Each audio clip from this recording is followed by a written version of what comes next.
do is maybe go to another place, build another city like Makati, like Manila noon. Then there is a Makati, there is a Quezon City. We build satellites. Pero matagal pa yan. In the meantime, we just have to bear with the problem. Ang ano nito is itong mga lights, traffic lights, inutil yan. Hindi magagana yan. Kaya kung mag-green tapos mag-stop yan, and yet the traffic is convoluted, magsunod-sunod na, pag green, nandiyan pa rin yung mga sakyanan sa gitna, it means tao, manpower talaga.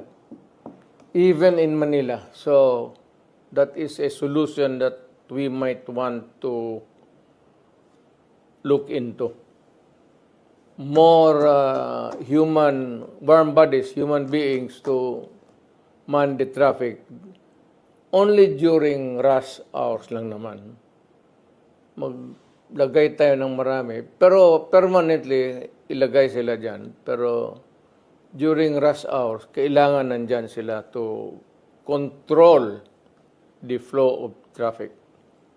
Alam mo, isa dyan, mag-conk out, magbara, o magbanggaan. Kung walang tao ang mag-control dyan, magsabi dito tayo muna magdaan, dyan na magkabuhol-buhol yung traffic. So, manpower is what is needed of the moment. We will try to solve the problem. On the other side naman, what does that translate or mean to anybody or everybody? It means that Davao has developed tremendously. Maraming sakyan. Not only Davao City, but yung community. Maraming pumapasok, and yet we cannot expand internally kasi nandyan na yan. What we can do is just control yung traffic sa loob. Tao talaga yan. Kasi yung highway okay na yan. Kukunti na lang. But we need more traffic personnel. So yung traffic division ng police department, we will ask the Philippine National Police to add more men. Total maraming trained motorcycle cops dyan, nag-training. And we would need about, tingin ko, another 50. Another 50. Or even 75. To maintain the smooth traffic. It's really a problem of manpower. Hindi mo masahan yung red tapos green, kasi pag nakabuhol-buhol na, itong wala na magawa itong, wag mo maasahan, hindi mo maasahan yan. Dito ka sa baba magtingin, tao. So, kailangan magbitaw ka ng maraming tao.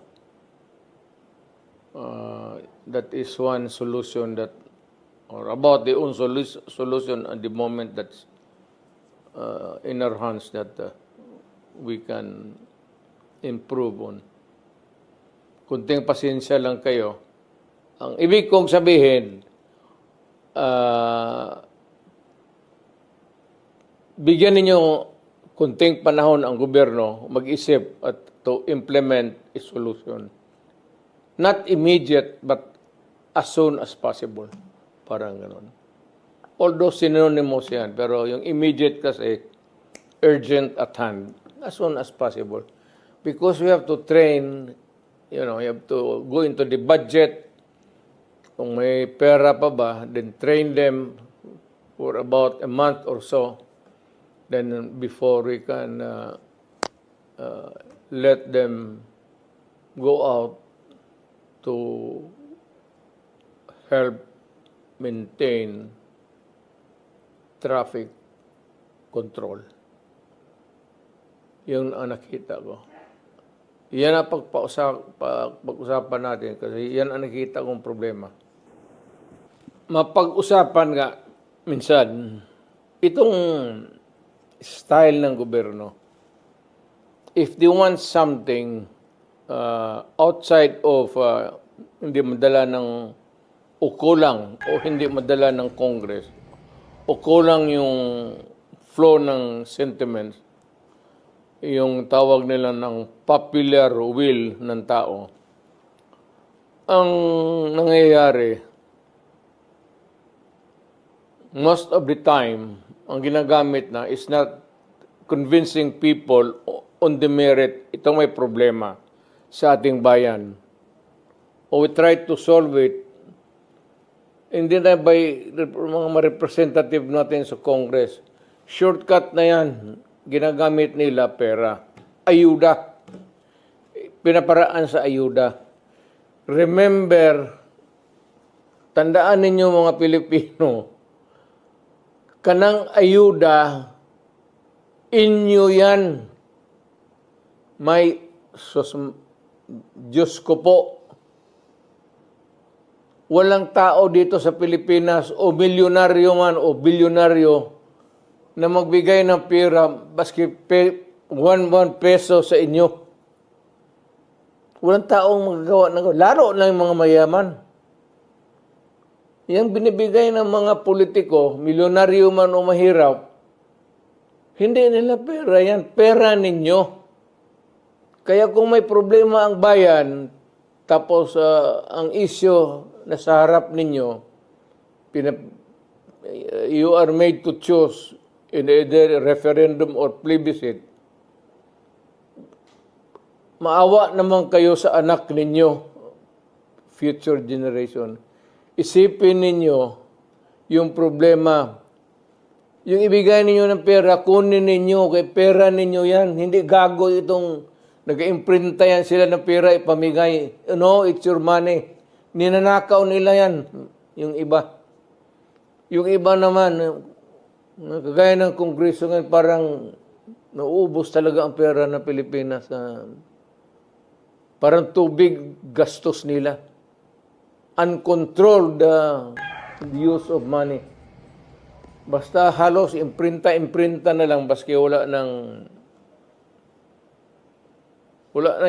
value. Ano kasi natin, ang peso is, ang valuation niyan is, gaano kalaki ang negosyo mo.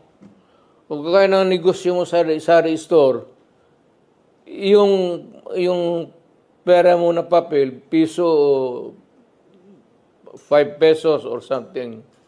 Kung dito ka sa mataas, 10 pesos, 50, 100. Kung dito ka naman sa taas, tag 1,000. Ganun yan.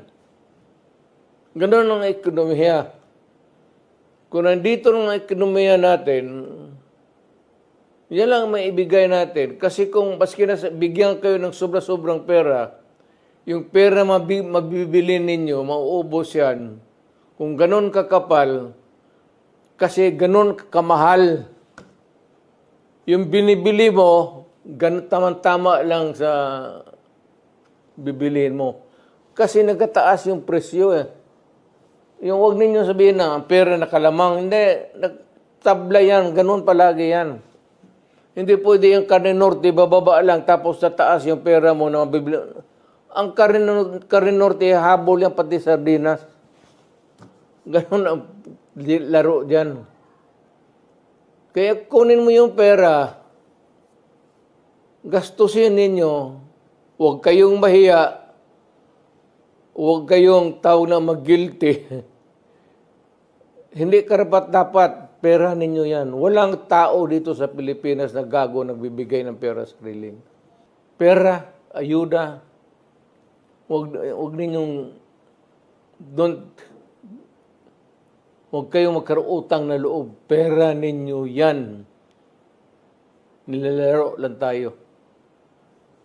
Tanggapin ninyo yan, pera ninyo. Sabihin ninyo, dagdagan pa ninyo. Kasi yung pagod namin pagka-Pilipino, kulang ito.